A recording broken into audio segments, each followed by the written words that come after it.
sarà Conegliano. Benvenuti al Meteo. Un'intensa perturbazione atlantica raggiunge l'Italia investendo anche il nostro territorio. Il dettaglio di giovedì 24 settembre. Sul Veneto al mattino sarà ancora in genere asciutto, a tratti soleggiato. Con il passare delle ore però andrà progressivamente peggiorando con precipitazioni via via più estese, rovesci anche temporaleschi in intensificazione entro sera. Attenzione a possibili fenomeni anche forti. Temperature minime fino a 16 gradi, massime invece tra i 21 e i 25 gradi all'incirca.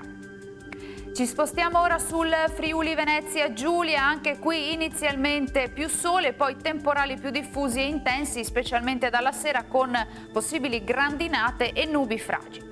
Temperature minime tra 15 e 19 gradi, massime invece sui 22-24 gradi.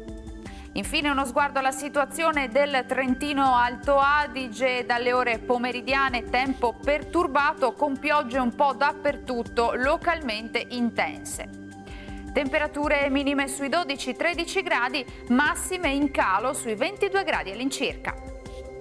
Dal meteo di Antenna 3 per ora è tutto, grazie per l'attenzione e arrivederci al prossimo aggiornamento.